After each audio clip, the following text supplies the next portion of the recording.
Great. Okay. Well, welcome everyone. Thank you so much for joining us today. And if you're watching a replay of this, thanks for joining us. My name is Laura Cameron. I'm the Director of Operations here at Stitchcraft Marketing, and these are our office hours. So we have kind of as long as you have today, up to an hour. These are our sessions where we share a little something with you and then open up the floor for questions and answers. They can be questions about the topic at hand, which today we have a lovely guest speaker, or it can be a marketing question or anything. And Lyric, don't worry, you don't have to field those. We'll field those. We'll just leave you for your own subject matter expertise. So I would like to introduce Lyric Kinard. She is a crafter. She is a wonderful quilter. She's a teacher and author. And one of the things she has branched into recently is she has founded the Academy for Virtual Teaching. And for those of you who are thinking about potentially adding online classes or on-demand classes to your repertoire, Lyric is working on creating a vibrant community of professionals and techniques and resources for you to start that process. So I'm going to turn it over to Lyric. I'll be around. I'll post some links in the chat, and I'd be happy to ask some questions if you want to do this a little more informal. Sarah, I know you're the only one here right now, and if you want to unmute yourself to ask questions, please feel free to interrupt us or ask away, because the purpose of this session is for you guys to get as much as you can out of it. So I will turn it over to Lyric. Thank you. I'm so honored that you asked me. So I am with the Academy for Virtual Teaching. My background is that I've always loved making things, and I guess I've always loved a little bit being the center of attention, right? I used to be a musician, so being on stage, and I'm the oldest of 6 kids. Anyway, I kind of love bossing around, so teaching comes naturally, right? So I started as a quilter when the first of my 5 children were born.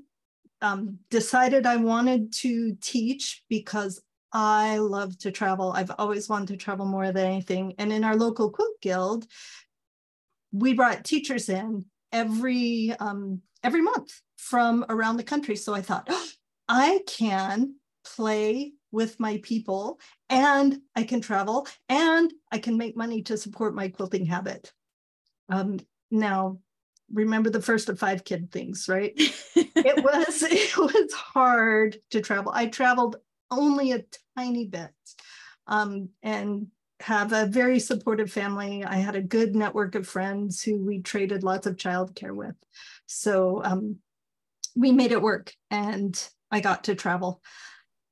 But very soon, and this is way before Craftsy, I started teaching online. This is before there was such a thing as video online. So I taught with quiltuniversity.com, which was the first kind of crafty online education source. And it was all written and photos, and then teaching it. They were live scheduled classes, but it was all emailing back and forth. Which is unwieldy. Video is so much easier. But it was amazing that I could make income from home with a baby on my lap or whatever chaos was happening around me. So it was phenomenal. Now, when that ended, Craftsy had asked me to teach for them, but I looked at their contract and thought, maybe not, because they own the material. They ask you to be available to answer questions pretty much in perpetuity.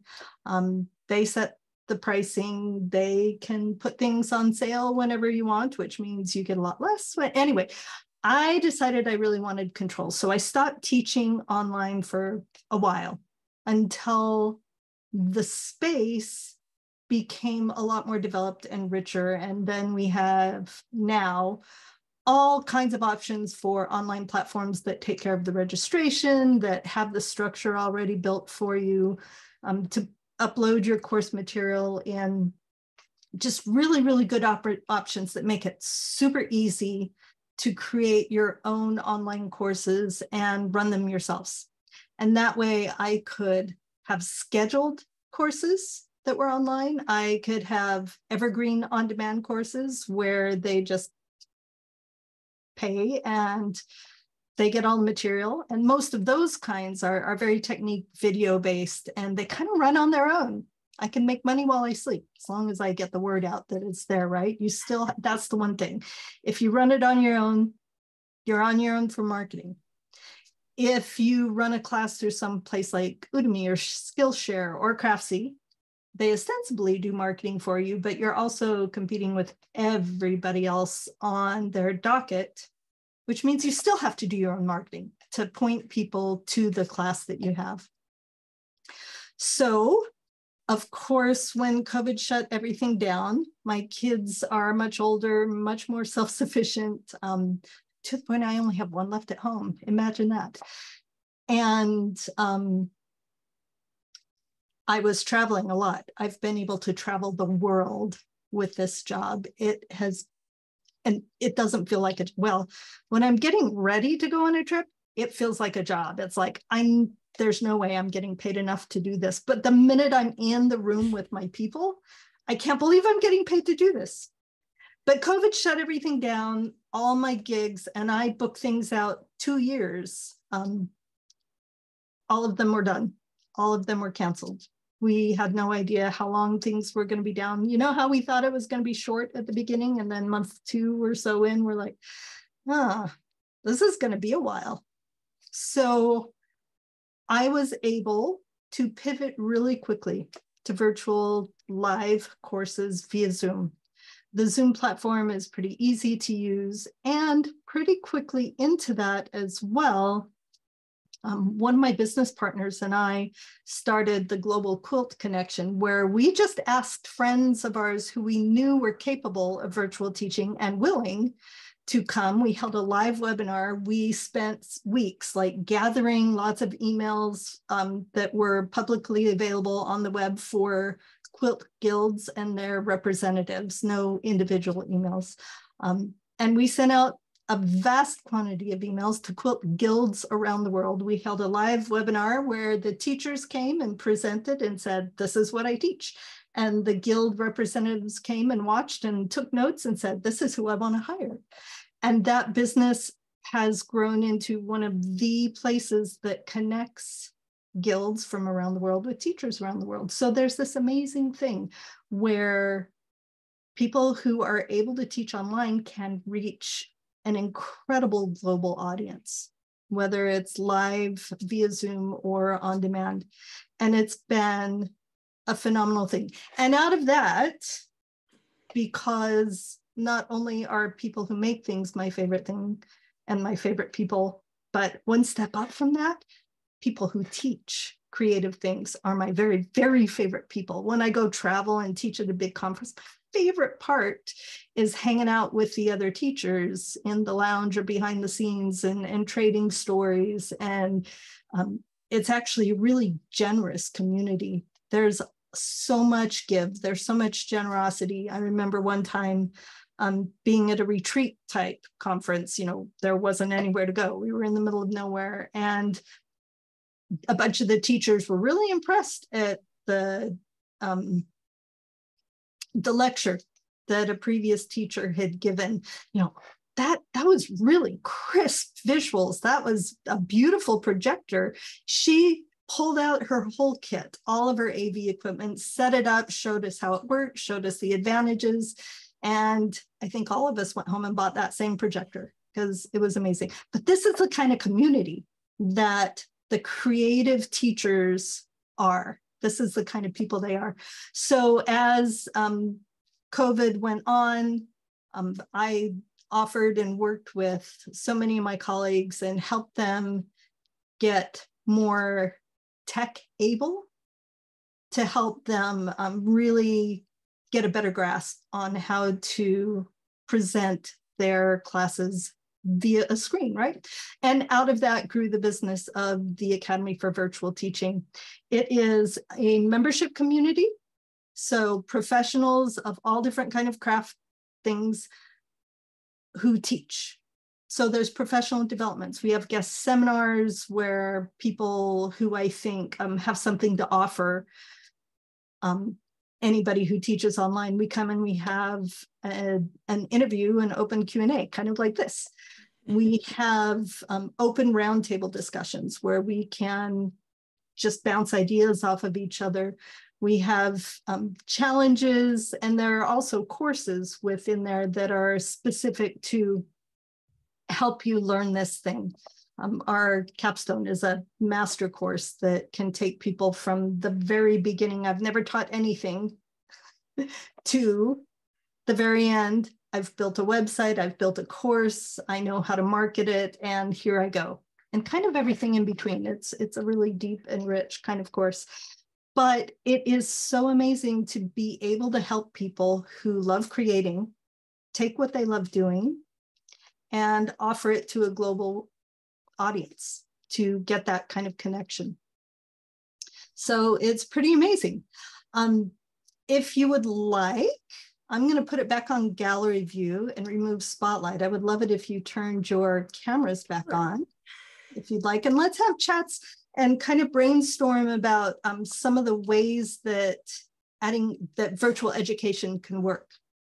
Because it doesn't necessarily have to mean that I've scheduled this live Zoom class and here it's going to be, or I've created this on-demand class and there it lives. There's so many moving parts and they can tie into each other. And virtual education includes short tutorial clips for social media. It includes tutorials on YouTube, and they can all tie together. You can create those short free educational clips that direct people back to your on-demand classes, or they can become an on-demand class. You don't have to build a big perfect thing all in one chunk. You can take pictures as you're creating the thing, take videos as you're creating the thing. Once you learn lighting and camera setup, which can be really easy, really, really easy. Like you already have almost all the equipment you need. And you just kind of film it as you go. And you can put little tiny bits of it out on social media. And then at the end, if you've kept all of your files and if you're organized, we talk about organization a lot, you can put it all, you have a course there. And even if all the tutorials are free on YouTube, you develop that relationship with people as they watch your free tutorials, and you remind them, hey, I have this all in one place and I can interact with you all in one place. And you know, come check out my classes. So those things can tie into each other.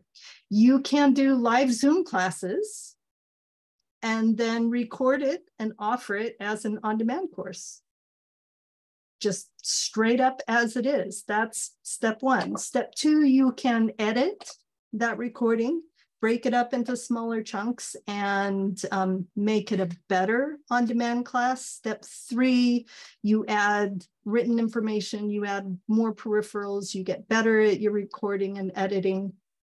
But then also you can start on the other direction. Those videos you did as you created the thing, they can be used in your live Zoom courses, right? Some of us do things where we can talk to the screen, we can have still pictures, share it on our screen. We can have an overhead camera here that we can share screen and work on, but sometimes there's something that on a live course, I have to go over there to do it. Or I'm using tools that are loud and it's really hard to talk over it. So those times are when it's perfect to pre-record a tutorial and then just share screen in your live course. So they kind of build on each other. You can start on demand or you can start live and then tie them into each other and build as you go. One really fun thing that I do is I will build an on-demand course, lots of video tutorials and stuff. I will teach the same material live, mostly live with an overhead camera, but every once in a while pulling in some of those tutorials that work better if they're pre-recorded. But because it's in an on-demand class on a platform that makes it easy to go click, and that entire content can be duplicated. Usually when I teach that live class, I give those students access to that copy of the on-demand material so that for 3 or 4 days after the course, they can go back and look at all the recorded content. And in my on-demand classes, I usually have more than I can get to in a live class. So they get extra, but they only get it for 3 days. And at the end of those 3 days, they have the option to buy into the permanent class. It's like somebody who takes a class and then buys the book or the pattern from the teacher, right? They were taught it just now, but they buy the book anyway. I don't charge them the full amount for the class because they just paid me that live. I usually give them like a really, like if it's a $30 class, I give it to them for 10. If it's an $80 class, maybe 15 or 20, just for them. And I get an 80% buy-in for the people who log into the on-demand materials. So those things can really build on each other. And it's just such a great way to share what you love. And the reach and the audience can be so much bigger than your geographical area. I had a couple of things that I wanted to say. First of all, I had a client that I was talking to today who was talking about, she's been developing all of these technique classes, where she covers mostly knitting techniques, but how to knit color work and how to catch your floats and some of the really kind of in-depth techniques. And what she does is she creates this whole class, and then she creates like a web page, and she has a bunch of videos and a bunch of handouts and things. And I said to her, you should turn that into an on-demand class, because if you recorded either an introduction to it or some kind of summary piece, you could probably just put all those things together and it would already be there. Because the other thing she was saying is that her class attendance has been down, obviously, since COVID. And so she's still putting all this work into classes for only a few participants. So I was talking to her about how she could potentially leverage that. The second piece that I was going to say is, and this is something that we always talk about in marketing, is when you create something, make sure that you're using it in a bunch of places. You're not just creating it for your course. Snippets of it can also be your marketing or your social media or fodder for your newsletters or whatnot. Like when you create a piece of content, figure out all the ways to use it, because there's no sense in reinventing the wheel 6 different times. Leverage what you have. It sounds like that was just what I was thinking about, like sort of. She has a full on-demand class already put together. She just needs a platform for it. Mm-hmm. So she could subscribe to Thinkific or Kajabi or Newzenl or Podia, or there's so many of them now, and just drag and drop everything in there. And then it has a place for a sales page. It has the payment gateways. It kind of takes care of all the tech stuff that you don't want to deal with. And you have that content right there. That's just gold that you're sitting on, not doing anything with. Yeah. No, that's kind of what I was getting, because she said, I have to teach a brioche class this weekend and I've put all this effort in and I have 2 people registered. And I said, well, if you take that and you turn it into an on-demand class, then you taught it this weekend to get the bugs out of it. And then you're basically ready to go with, if you missed our class, it's available online. Right? Yeah, it's really good. Sarah, tell me a little bit about what you do. Hi, I design knitting patterns. I am primarily known for my knitted gnomes, and I do a fairly extensive tutorial support for every pattern, because a lot of the things I'm doing, I'm trying to improvise low fuss solutions for tiny knitting, because I don't want people to cry. So I'm trying to get maximum whimsy from minimum fuss in really small scope. So I do an awful lot of video tutorials as part of that. And I love teaching, and I get requests from people for me to teach some of the things, or they can't make things. It's just something I'm interested in. I'm the eldest. I feel like when you said that, like I had this urge to just order the world. I was like, yes, they could be doing it so much better. Right. So you have patterns that you design, and that's your that's your income. That's part of what people pay. So added value is these tutorials that you create. So you can give those freely. These are the kinds of things she designed. That is so cute. You can see a whole bunch of them in the cabinet behind her, but this was a recent one. Yeah. That's and I was going to say, I'm working on a big one, but I don't have that one in here. That's fantastic. So if you already have those video tutorials, all it needs is organization and payment gateway. So they could come to your tutorials bit by bit through the patterns, or you could have that on-demand class and have the patterns as added sales to it. So that's another one where the income can be expanded both ways. The classes can sell the patterns. Like if you have a class for this one pattern, you can say, I also have these other patterns that you might like. Or if you have this pattern, you can say, this comes with this many tutorials, but there are all these other on-demand classes that I have that you might like. You know, so they would tie in perfectly together. And if you're already filming, then you're already 90% there. Yeah. I was thinking like in terms of like, is it the chicken and the egg? Like, do I sell the courses to people who've got the patterns, or I sell the patterns to people who get the courses? I've been thinking like I do a fair amount of helping people who have got quite basic skills, but really want the final gnome. They're driven by the product, but they don't necessarily have the skills to get there right now. And I was thinking it might be great to have like a really basic, here's how to knit in the round, but all of it funneling then to here's how we're going to knit a gnome. Right. Thing, and sort of like to pull in new people, but more than that, to support the people that I feel like are struggling a little bit. Absolutely. Things. Absolutely. And it's always nice to have the basics, really basics, as kind of the lead in to the bigger class. And what I tell teachers who haven't started this process yet is, what do you already have? Start there.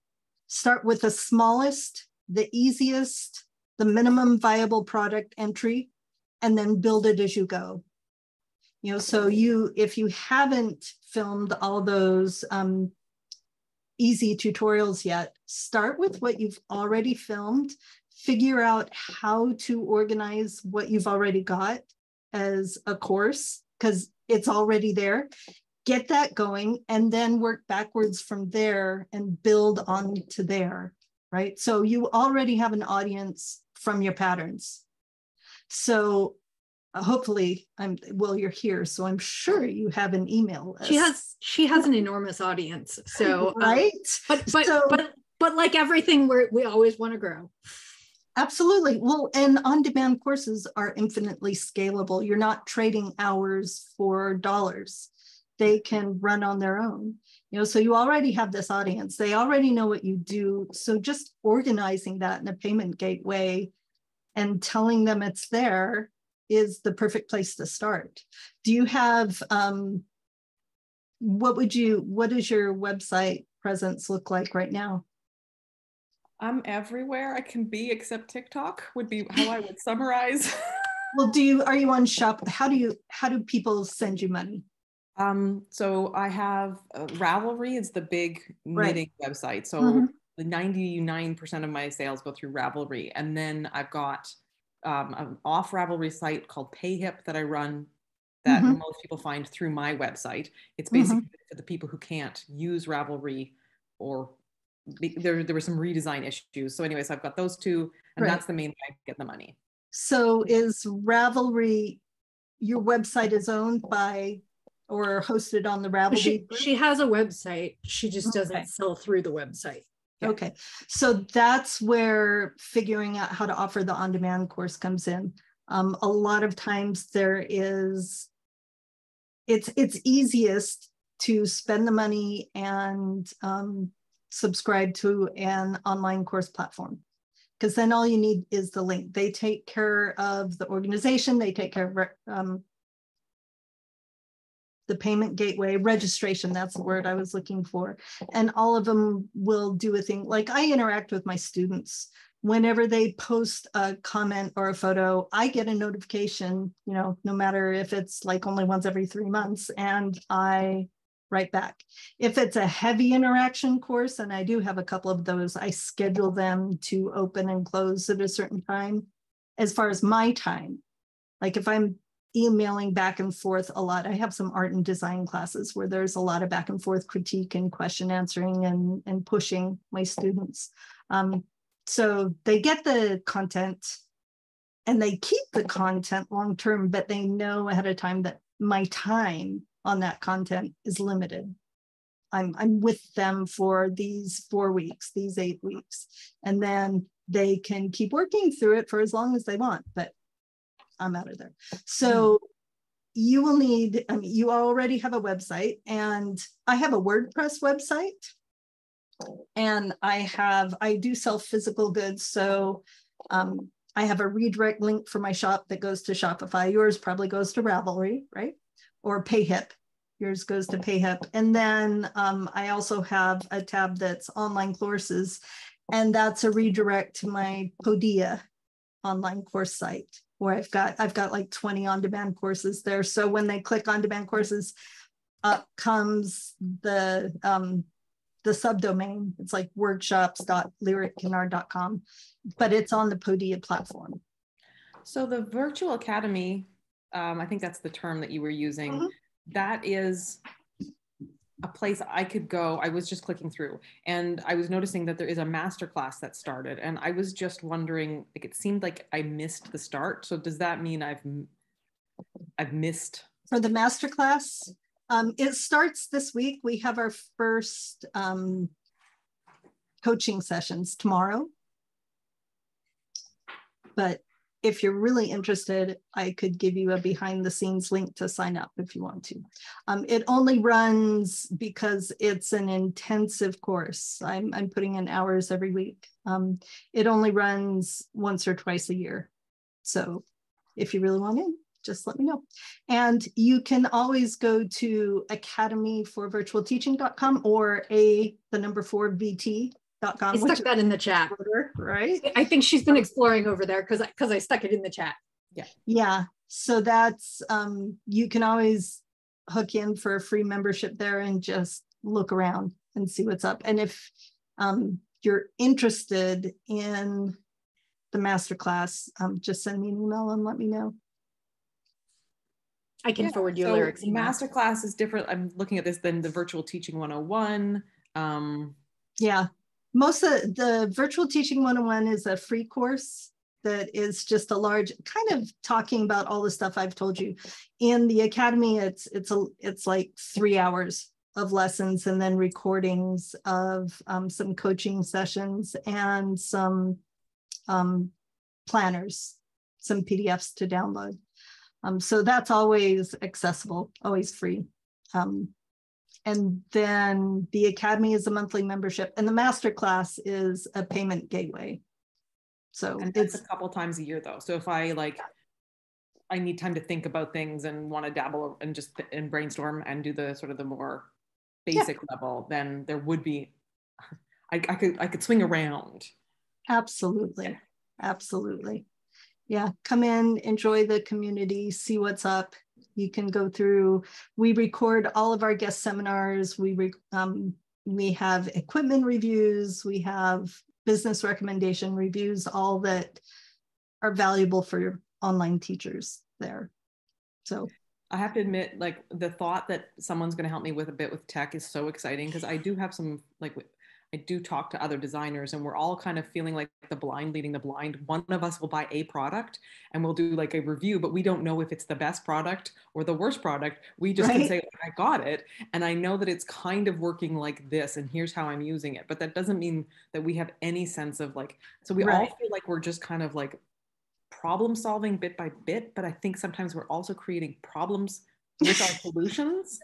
And yeah, that's why the community there is so valuable. I mean, I've got a lot of experience, and I got to say that I love buying all the tech, and I have an excuse because I have the Academy. So I've played with a lot, but definitely not all, because there's new stuff all the time.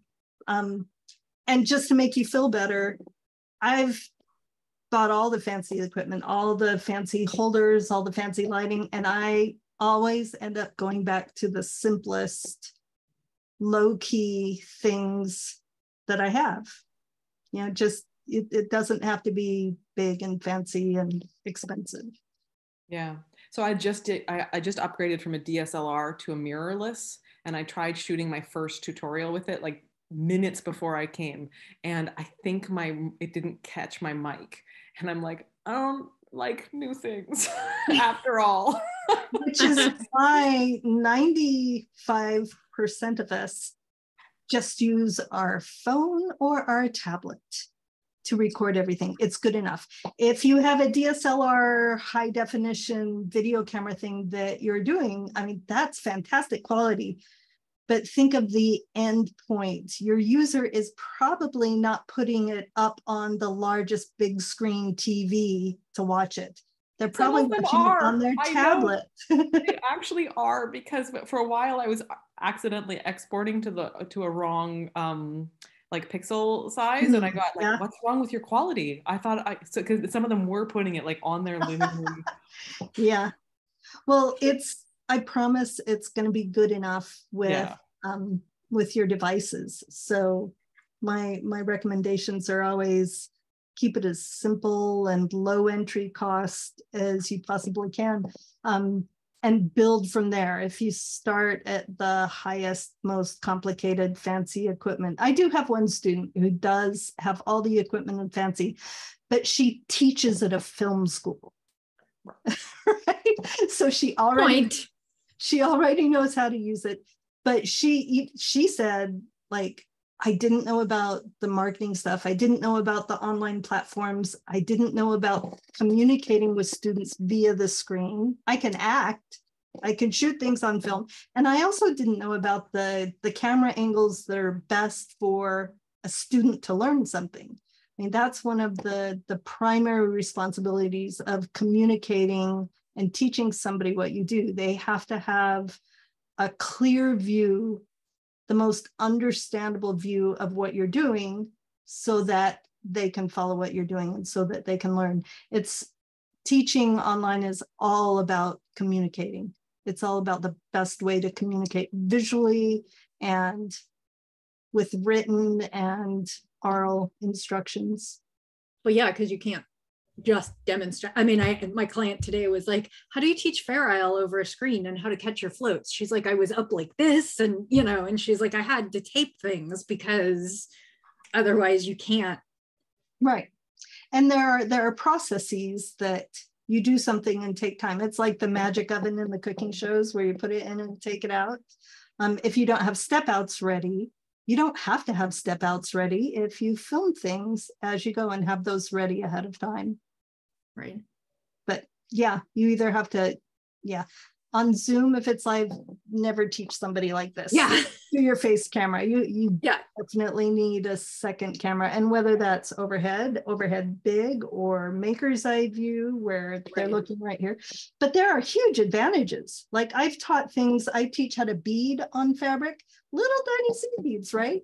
When I was teaching those in person, I would have 6 people at a time come up to my table. I would use pony beads on felt, so everybody could see, and it would only be 6 people at a time in a classroom of 20, right? And even then, everybody's, leaning in as far as they can to see. But online, or these skills also translate to in person, because when I teach that same class in person, I use a projector and put everything up on the wall, and everybody in the class can see everything big, and I'm using the actual materials that they're using. But via an on-demand class or a live online class, they've got a front row seat. They can see it almost as if it's through your eyes. If you get the cameras right, if you just learn some simple things about using that second camera. Yeah. So did you have any other questions that you wanted to ask, Sarah? I don't want to cut you off from time, or I feel like I have so many questions. I'm going into the academy. It's like well, just ask a couple. What's the first one off the top of your head? No, like I have like 6, and they all go in completely different directions. I don't even know where to start, because I'm like so excited about the idea of being able to talk to someone about tech, but also about platforms. So And we do all that stuff in the masterclass. We dive deep into, like, we have a spreadsheet and lists comparing all the platforms. And there is a plethora of platforms out there, and so many of them can do so many things. Like, my current favorite is New Zenler. It is an online course platform, and that's what they're all built around. They're all built around providing online education. So they've got that structure. But New Zenler, then you can build an entire website, and you can do email marketing funnels. You can set up email automations for each class, or through a funnel, or, I mean, you can tag I'm thinking of leaving MailChimp that I've been with forever because it's doing so much. The only thing the online platforms kind of really suck at is selling physical goods. So I always recommend everybody, if you have product that you need to put an address on and put in a package and ship, none of the online platforms work for that are built for online courses. Now, if you have a WordPress website, you can plug in, there are plugins that you can build your online course for. Those usually take more tech skills, and you usually have to really upgrade your server to host all the content, video and stuff like that. Takes up a ton of room. So it's kind of nice to pay somebody else to deal with that. And another thing that I love about New Zenler is they collect that tax and pay it for you, which is huge with a global audience, because that is so complicated that most people are like, I'm not even going to sell anywhere. That is particularly of note in the knitting pattern world, because there are several sites that will do it for you and many ways that will not. And that is part of what keeps a lot of us from putting our patterns on our own sites, because we would have to track all that. Right. Absolutely. Whereas Ravelry and PayHip and Etsy and some of the others will take care of that, so you don't have to. I mean, it's a balance, because then your material is on other platforms and you don't necessarily get to control it as much. But right. Yeah, New Zenler does have workarounds so that you can sell physical objects, but I find them terrible. Like, if a person wants to buy 2 of the thing, they can't, because it's actually secretly a course, and a person can't register for the same course twice. So it really doesn't work. But like I said, I just have a redirect for that. And I don't really ship any of my physical goods overseas, because shipping is too expensive for my audience, and most of the things they can get where they are. So I encourage them to get the things where they are. And then digital just makes it easier. What other question do you have that's off in a completely different direction? Oh, I got really excited about the idea of asking about projectors. When I was just in Germany, and I was trying to figure out how to teach, because it was the first time teaching in person since COVID. I've been doing a lot of online, well, not a lot. I've been doing some online teaching through guilds or knitting workshops. And what I've loved about that is having the 2 screens, so I can talk to one and then have my phone on an overhead thing and be able to demonstrate. And when I went back to doing it in person, I was like, I don't want to call people up to be like behind me, like those 6 people all hovered behind me. I was like, I wanted to figure out how to do this. So I actually, like, my workaround was to set up a Zoom meeting for myself and have my phone call in. And then I displayed that on, the yarn shop owner had a monitor. And so my phone zoomed in so that we could use the monitor. And I was like, this has got to be the jankiest way to do this. But it was also the only way I could do it without, like, I don't know a lot about different. If it can do that, there's probably a cable that you can just cable it directly to your phone and show it live, instead of having it go through Zoom. But really, whatever works. Yeah. So if you figured out how to do it through Zoom, that's perfectly acceptable. I have the same, well, not quite the same setup. I have an over camera holder, either a tripod, or when I'm traveling, I choose the lightest weight thing. So here at home, I have, in my teaching studio, I have a big professional C-stand, which doesn't cost any more than a lot of the other smaller equipment, but it holds my light. I have LED light panels instead of soft boxes. It holds a microphone if I need one. It holds a tablet overhead, or it can hold everything, which is why I love it. Can't travel with it. So I have a little backpacking tripod with an attachment just that screws on, that holds my phone, and I tip it down and then plug my phone right into the projector. So it's super easy. You just have to make sure your venue has an extension cord, and if you're not in the States, you have to have the adapters.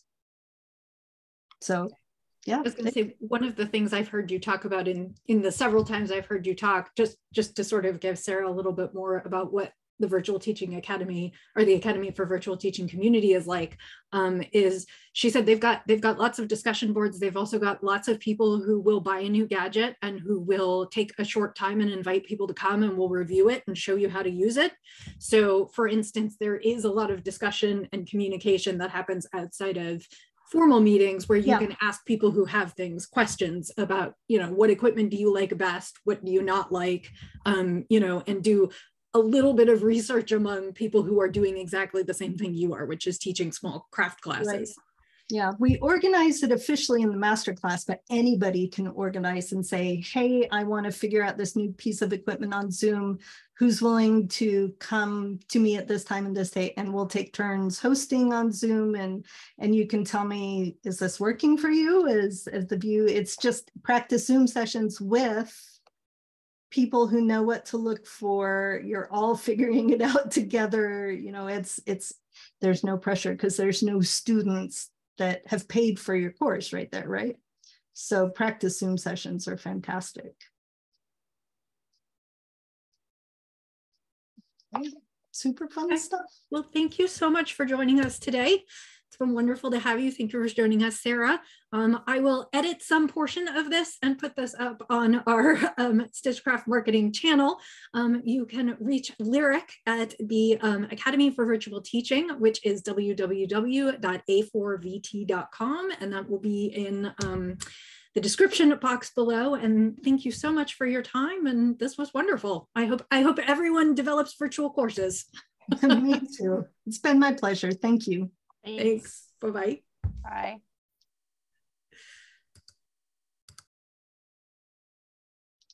Okay.